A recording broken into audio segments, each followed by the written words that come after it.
이튿날 예수께서 갈릴리로 나가려 하시다가 빌립을 만나 이르시되 나를 따르라 하시니 빌립은 안드레와 베드로와 한 동네 벳세다 사람이라. 빌립이 나다나엘을 찾아 이르되 모세가 율법에 기록하였고 여러 선지자가 기록한 그 일을 우리가 만났으니 요셉의 아들 나사렛 예수니라. 나다나엘이 이르되 나사렛에서 무슨 선한 것이 날 수 있느냐. 빌립이 이르되 와서 보라 하니라. 예수께서 나다나엘이 자기에게 오는 것을 보시고 그를 가리켜 이르시되 보라, 이는 참으로 이스라엘 사람이라. 그 속에 간사한 것이 없도다. 나다나엘이 이르되 어떻게 나를 아시나이까. 예수께서 대답하여 이르시되 빌립이 너를 부르기 전에 내가 무화과 나무 아래에 있을 때에 보았노라. 나다나엘이 대답하되 랍비여, 당신은 하나님의 아들이시오 당신은 이스라엘의 임금이로소이다. 예수께서 대답하여 이르시되 내가 너를 무화과 나무 아래에서 보았다 함으로 믿느냐. 이보다 더 큰 일을 보리라. 또 이르시되 진실로 진실로 너희에게 이르노니 하늘이 열리고 하나님의 사람들이 인자 위에 오르락 내리락 하는 것을 보리라 하시니라. 아멘. 주님의 은총이 함께하기를 빕니다. 오늘은 입춘입니다. 모르셨죠? 오늘 입춘인 거 모르셨죠? 사경회가 끝나고 아이들 집을 새로 마련해 주려고 대전에 갔습니다. 그 아이들 집 앞에 딱 갔더니 꽃집이 있는데요. 이제 봄이라고 그 꽃집 앞에 꽃을 쫙 내놨는데 너무 예쁜 거예요. 막 사고 싶은데 신호등에 걸려 있어가지고 사진은 못하고 예쁘다 예쁘다 이제 마음으로 이러고 이제 교회에 왔어요. 교회 왔는데 새벽 기도 시간에 이제 이게 지금 여기 있잖아요. 새벽에는 밑에 있거든요. 새벽 기도 시간에 이렇게 지나가는데 난향이 싹 나는 거예요. 얼마나 그윽한 향이 저를 행복하게 만들었는지 모릅니다. 옛 선조들은 입춘이 되면 대문에다가 벌써 나왔네요. 화면을 뒤로 빼줘야지 않을까요? 입춘 대길 건양다경 맞죠? 네, 입춘에 큰 상스러운 일들이 생겼으면 좋겠습니다. 그리고 건양, 우리나라 사람들은 양기를 되게 좋아하는 것 같아요. 양기가 이렇게 서는 거, 그러니까 집에 이 기운이 북돋워지고 그래서 경사스러운 일이 많았으면 좋겠습니다. 이런 말이에요. 봄을 맞아 아주 좋은 일이 생기고 따뜻한 기운이 차올라서 경사스러운 일들이 많기를 기도합니다. 이런 뜻이 이 입춘대길 건양다경에 들어있는 뜻이에요. 그냥 대문에다 막 갖다 붙이는 게 아니고 그런 의미를 담아서 적는 건데 이걸 입춘첩이라고 이렇게 부른답니다. 우리나라에만 이런 게 있는 게 아닙니다. 한번 보시겠어요? 이상한 게 하나 있습니다. 저는 더 예쁘게 만들었는데 20 더하기 C 더하기 M 더하기 B 더하기 24 이게 뭘까요? 밑에 답을 다 적어놨습니다. 양쪽의 숫자는 연도예요. 20, 24 합쳐서 2024. 그 가운데 CMB는 뭘까요? 동방박사 세 사람이라고 했죠. 성경엔 사실 세 사람이라 안 나와요. 근데 어쨌든 우리는 동방박사가 세 사람이라고 알고 있어요. 선물을 세 개를 했잖아요. 그래서 이 동방박사를 전설에 따르면 가스파르, 멜키오르, 발타사르 이렇게 불렀대요. 그 이름의 첫 글자가 가스파르의 C, 멜키오르의 M, 발타사르의 B. 이 사람들이 유향과 황금과 몰약을 드렸대. 그래서 이 사람들의 세 글자를 딱 따서 20 더하기 C 더하기 M 더하기 B 더하기 24. 올해 2024년에는 동방박사 같은 귀한 분들이 우리 집에 방문했으면 참 좋겠습니다. 이런 마음으로 이걸 대문 앞에 이렇게 흰색으로 써놨대요. 또 한 전설이 있어요. 이 똑같은 글씨를 두고 제가 이걸 읽을 수 있을지 모르겠습니다. 크리스투스 멘지오넴 베네디카트, 라틴어입니다. 영어가 아니고. 이게 무슨 말인가 하면 그리스도시여 멘시오넴은 집이거든요. 이 집에 베네디카트는 축복이에요. 그리스도시여 이 집을 축복하소서 이런 말이에요. 이거를 언제 적었다고요? 요때, 요 시기에 이 봄이 이제 사순절 요 기간이 되면 대문 앞에다가 적어놨대요. 우리나라만 그런 게 아니고 외국에도 봄이 되면 뭔가 이 힘이 느껴지고 뭔가 새로운 활력을 불어넣고 싶은 그런 마음들이 있었던 것 같아요. 그래서 이런 걸 적어 두었습니다. 여러분들의 봄에 이런 활기와 경사스러운 일과 상스러운 일들과 또 은총이 여러분들의 삶 속에 가득하기를 소망합니다. 오늘 입춘이지만 사실 봄은 아직 멀었어요. 감기 걸린 거 보십시오. 얼마나 춥습니까? 아직 멀게만 느껴지는 봄이지만 어느 틈엔가 우리 사이에 들어와서 우리를 밝고 행복하게 만들어 줄 걸로 믿습니다. 봄이라는 시가 있습니다.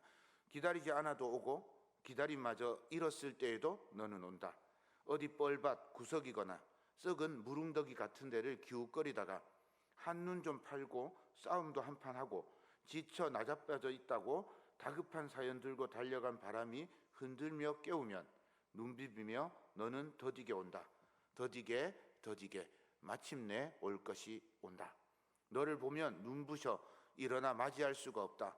입을 열어 외치지만 소리는 굳어 나는 아무것도 미리 알릴 수가 없다. 가까스로 두 팔을 벌려 껴안아 보는 너, 먼 데서 이기고 돌아온 사람아. 봄에 관한 시입니다. 봄을 맞이하고 봄을 만나고 그런 데는 기다림이 필요합니다. 때때로는 너무 춥고 시려서 봄이 올까 그런 염려도 있습니다. 그렇지만 더디게 더디게 봄은 옵니다. 봄과 만날 것을 기대하면서 이 추위를, 이 겨울을 이겨내기를 바랍니다. 봄 같은 사람이면 참 좋겠다 이런 생각을 해보았어요. 힘들고 어려울 때 매서운 추위와 한파 속에서 어떻게 할 수 있는 것이 없어서 오들오들 떨고 있고 절망과 좌절에 빠져 있을 때 봄같이 다가오는 사람이었으면 참 좋겠다는 생각을 합니다. 만나면 따뜻하고 행복을 주는 사람, 희망과 소망을 품게 하는 사람, 힘과 용기를 주는 사람, 살아가는 여러분 봄 같은 사람 되기를 소망합니다. 사도 바울이요 고린도전서 2장 15절에 이렇게 봄 같은 사람을 표현하고 있어요. 우리는 구원받은 자들에게나 망하는 자들에게나 하나님 앞에서 그리스도의 향기입니다. 그리스도의 향기를 풍기는 사람, 봄 같은 사람인 것 같아요. 우리 이 세상이 참 삭막하고 춥잖아요. 그 추운 데서 너 참 살기 어렵다, 춥다 이렇게 하지 마시고 내가 봄이 되고 내가 그리스도의 향기를 풍기는 사람이 되어서 이 세상에 아름다운 향기, 아름다운 냄새를 풍기며 살아갈 수 있었으면 참 좋겠습니다. 오늘 예수님을 만난 사람이 어떻게 변화되어서 어떻게 예수님을 따르게 되는지 함께 살펴보면서 우리 봄 같은 사람 어떻게 되는지 한번 나누어 보고 싶습니다. 오늘 말씀은 빌립과 나다나엘이 예수님을 만나는 그런 장면입니다. 예수님께서 먼저 빌립을 부르셨습니다. 빌립을 만나서 빌립을 부르는데 43절 말씀입니다. 이튿날 예수께서 갈릴리로 나가려 하시다가 빌립을 만나 이르시되 나를 따르라 하시니, 예수님께서 빌립을 만나시는 말씀을 우리가 그냥 읽으면 갈릴리로 나가려 하시다가, 이 말을 읽으면 어떤 생각이 들어요? 갈릴리로 가려고 했는데 빌립이 중간에 있는 거예요. 그래서 빌립을 만나서 빌립에게 나를 따르라 이렇게 말씀하신 것처럼 읽어져요.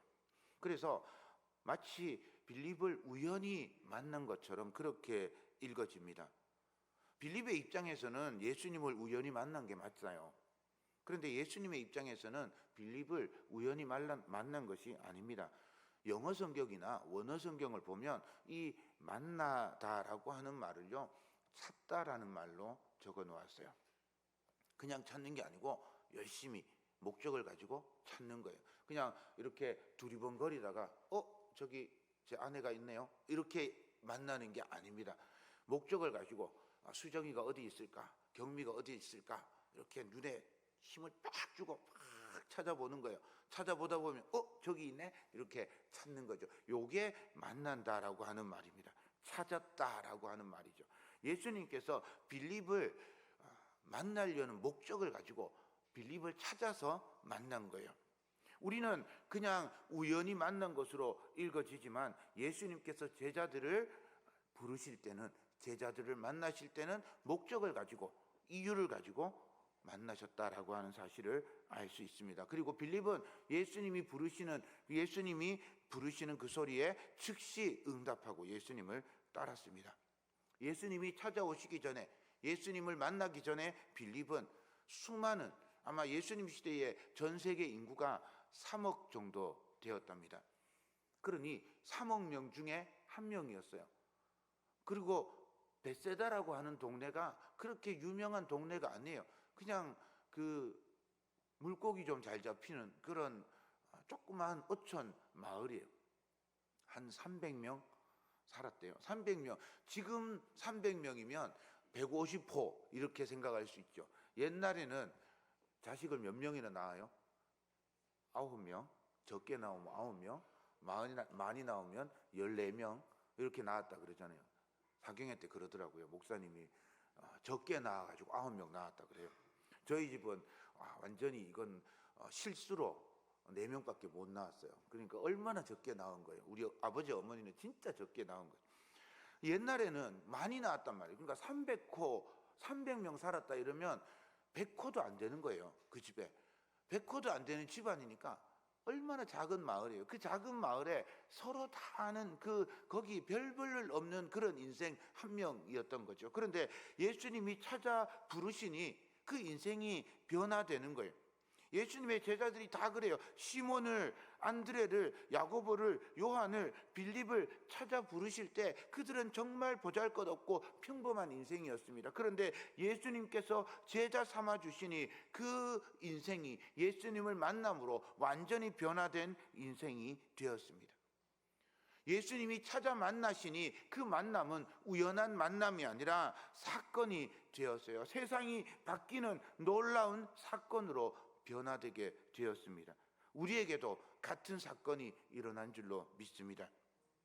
지구 수십억 인구 중에, 요즘 지구 인구가 70억이라고 그렇게 이야기를 하죠. 70억 중에 한 명입니다. 이 봉동 땅 귀퉁이에 저 본천, 저 도동, 영천 시내에 있어 봐야 10만 명 간 넘는 그 인구 중에 한 명입니다. 정말 아무것도 아닌 인생일 수 있는 거죠. 그저 태어났으니 그저 숨쉬고 그렇게 살다가 때가 되어서 숨이 끊어지면 죽고 마는 그런 목적도 없는 그런 인생, 아무것도 남길 게 없는 그런 인생에 예수님이 찾아오셨습니다. 만나 주셨습니다. 주님이 부르시고 우리 인생이 바뀝니다. 예수님이 부르시는 순간, 예수님을 만나는 순간 우리는 하나님의 자녀가 되고 하나님의 소중한 보물이 되는 겁니다. 그 권세를 우리가 얻고 누리고 살아가는 줄로 믿습니다. 빌립은 바로 예수님을 만나고 변화되고, 그냥 변화된 것으로 그치는 게 아니라 바로 메시아를 전합니다. 나다나엘에게 찾아가서 이렇게 말하죠. 45절입니다. 빌립이 나다나엘을 찾아 이르되 모세가 율법에 기록하였고 여러 선지자가 기록한 그 일을 우리가 만났으니 요셉의 아들 나사렛 예수니라. 예수님을 만난 게 얼마나 소중하고 기쁜지 친구에게 바로 전하는 거죠. 예수님을 만난 것이 저와 여러분들에게 행복하고 우리 인생을 변화시키는 건 줄로 믿습니다. 하나님의 자녀가 되는 권세를 받은 줄로 믿습니다. 이 기쁨과 감사를 혼자만 누리지 말고 우리 이웃과 함께 나눌 수 있기를 소망합니다. 이 만남은요, 예수님에게로부터 옵니다. 사람의 입장에서 생각해 보십시오.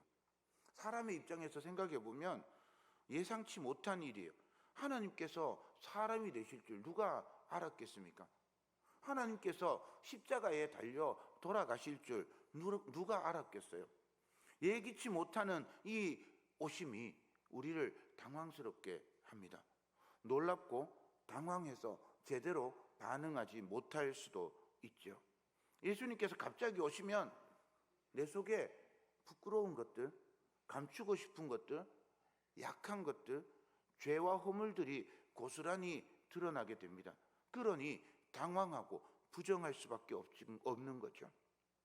그렇지만 우리의 약함이나 우리의 모자란 것이 다 드러나고 그렇게 주님을 만날 때 우리가 누구인지 정확하게 알 수 있습니다. 우리가 어떻게 해야 하는지, 예수님을 어떻게 따라야 하는지 정확하게 알 수 있죠.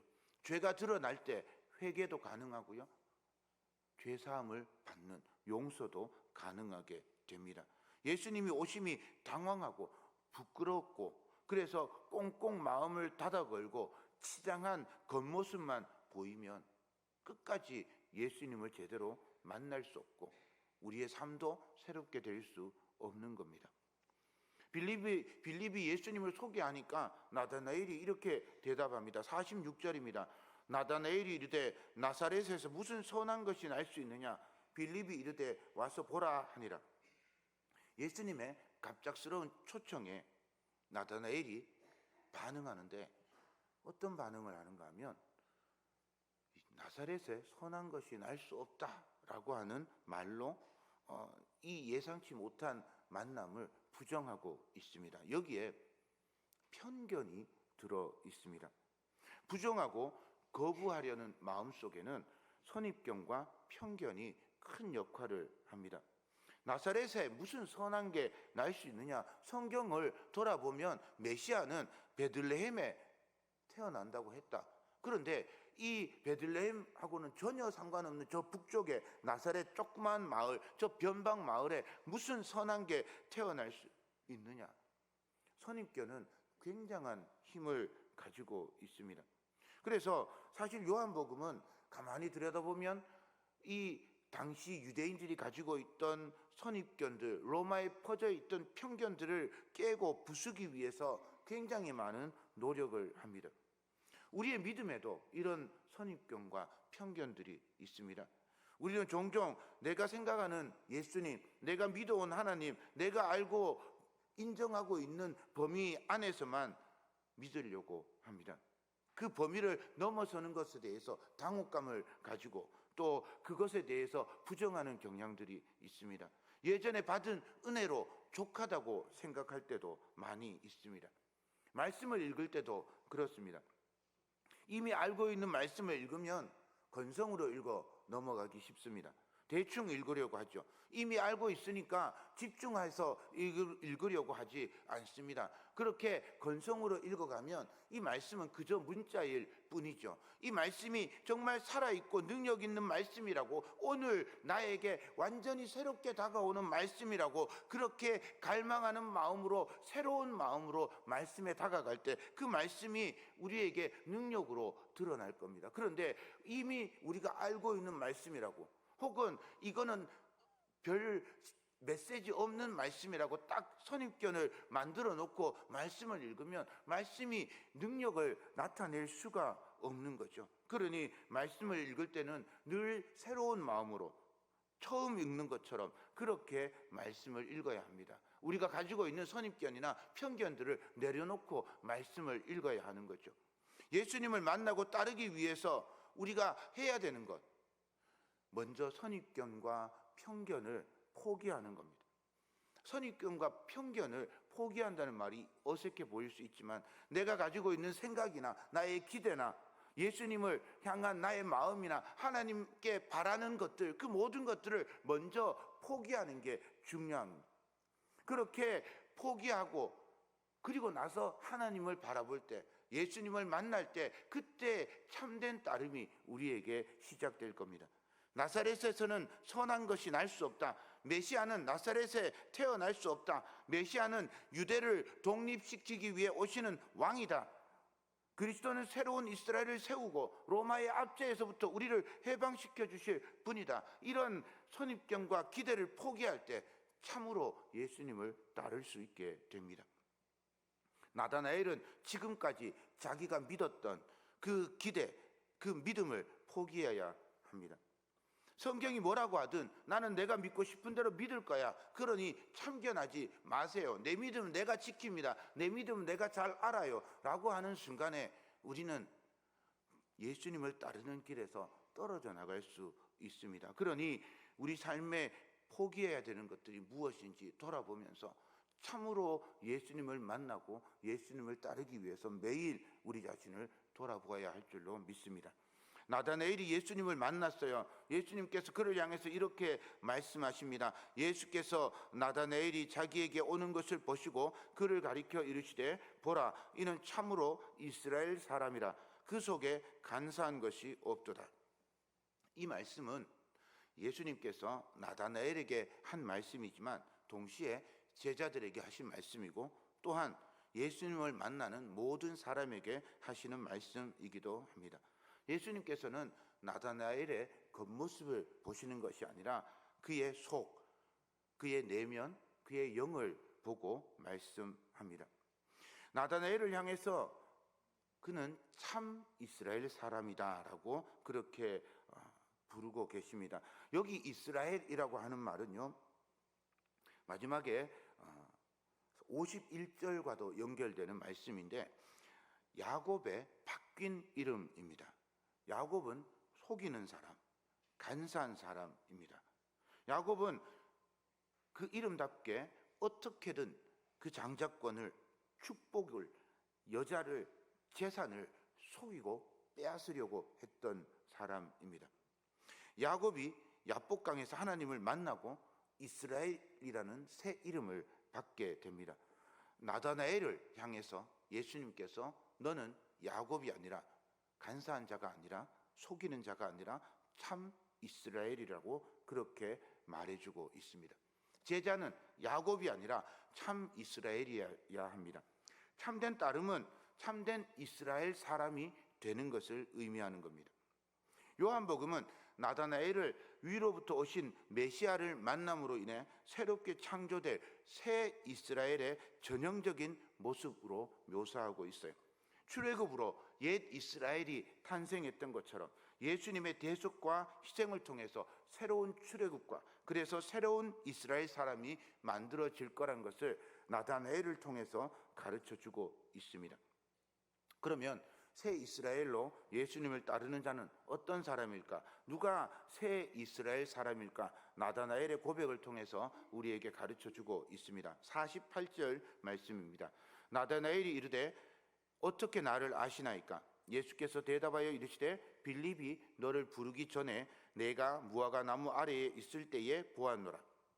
나다나엘이 예수님께 나를 어떻게 아십니까? 예수님은 가버나움, 나사렛 출신의 가버나움 사람. 나다나엘은 그 더 오른쪽에 한참 떨어져 있는 벳세다 사람입니다. 우리 동네로 치면 예수님은 봉동 사람이고 나다나엘은 저 금호 사람이에요. 잘 모를 수 있잖아요, 그죠? 몇 개 마을을 건너뛰어야 되니까 잘 모를 수 있어요. 어떻게 저를 아십니까? 예수님께서 우리 어릴 때 만났어 이렇게 얘기하는 게 아닙니다. 무화과 나무 아래에 있을 때에 보았노라. 이게 무슨 뜻일까요? 무화과 나무 아래에 있었다라고 하는 말이 무슨 말일까요? 그냥 밤나무 아래에 있었어, 사과나무 아래에 있었어, 뭐 이런 말일까요? 무화과 나무 아래에 있었다는 말이 무슨 의미인데 그 무화과 나무 아래에서 너를 보았다라고 하는 말에 나다나엘이 예수님을 향해서 당신은 하나님의 아들이고 당신은 이스라엘의 임금입니다라고 그렇게 고백하는 걸까요? 유대인들에게 이 무화과 나무는요 독특한 의미를 가지고 있습니다. 무화과 나무는 집집마다 한 그루씩 다 있어요. 우리나라에 집집마다 있는 나무가 무슨 나무일까요? 우리나라에는 옛날에 집집마다 있는 나무가 감나무였어요. 집집마다 감나무를 다 심어놨어요. 그래서 길을 가다가 감나무가 딱 보이면 저기 마을이 있구나라고 알게 됐어요. 감나무가 다 있어요. 그래서 그냥 길 가다가 감나무가 이렇게 있으면 억지로 심은 감나무가 아니라면 저거는 저기 옛날에 마을이 있었구나 이렇게 생각해도 될 정도로 이 감나무가 우리나라에는 마을을 나타내 집집마다 다 있는 나무였어요. 이스라엘 땅에는요 그게 무화과 나무였어요. 무화과 나무는 심어만 놓으면 지가 혼자 자라고 웬만큼 가물어도 죽지도 않아요. 그리고 열매도 잘 맺습니다. 무화과 열매는 완전식품이에요. 갑자기 이름이 생각이 안 납니다. 토마토가 완전식품인 것처럼 이 무화과도 완전식품이에요. 이거 먹으면 막 영양이 골고루 다 섭취가 되는 그런 거예요. 그러니 아무리 가난한 집에도 무화과 나무 하나 정도는 심어 놓는 거예요. 이 나무가 얼마나 또 잘 자라는지 아세요? 그냥 가지 하나 잘라가지고 꼽아 놓으면 그냥 뿌리 내리고 자랍니다. 그러니 너무 걱정할 것도 없어요. 그냥 딱 심어만 놓으면 자라니까 얼마나 좋아요. 그래서 가난한 집에도 무화과 나무가 있고 부자 집에도 무화과 나무가 있어요. 그래서 무화과 나무가 집집마다 다 있는데 그게 무슨 의미가 있느냐? 말씀을 봐야 되는데 가난한 집에는 방이 한 개뿐이잖아요. 애가 몇 명 있어요? 복 받은 집에는 14명. 좀 복 못 받은 집에는 9명. 애들이 그렇게 뽁짝뽁짝하고 있어요. 거기서 말씀을 볼 수가 있겠어요? 말씀을 묵상할 수가 있겠어요? 그러니 어떻게 해요? 나오는 거죠. 나와가지고 어디 가요? 무화과 나무 그늘 아래 가는 거예요. 무화과 나무 그늘 아래 가서 말씀을 묵상하는 거예요. 그래서 이스라엘 사람들에게는 무화과 나무 아래에 있다라고 하는 말은요, 말씀을 묵상하고 기도하는 것이다라는 뜻이에요. 나다나엘이 무화과 나무 아래에 있었던 것을 예수님이 보았다라고 하는 말은요, 말씀을 지금 묵상하고 기도하고 있던 모습을 내가 보았다라고 하는 말이에요. 하나님의 말씀을 묵상하고 하나님을 묵상하면서 내가 어떻게 하나님을 따를까 늘 고민하면서 하나님의 사람으로 살기 위해서 그렇게 기도하던 사람, 그 사람을 예수님께서 보았다라고 하는 거죠. 우리가 말씀을 묵상하는 이유가 뭘까요? 말씀을 묵상하는 이유가요, 복 받으려고 말씀을 물론 맞는 거죠. 어떻게 복 받느냐? 내가 하나님의 말씀을 알고 하나님이 어떤 분인지 알고 그래서 내가 하나님을 잘 따르고 내 자신을 제대로 돌아보기 위해서 말씀을 묵상하는 거예요. 믿음을 거부하고 부정하는 것이 신앙의 위기라고 생각해요, 사람들은. 그런데 믿음을 거부하고 부정하는 것이 신앙의 위기가 아니라 사실은요, 말씀을 가까이 하지 않는 것이 신앙의 위기입니다.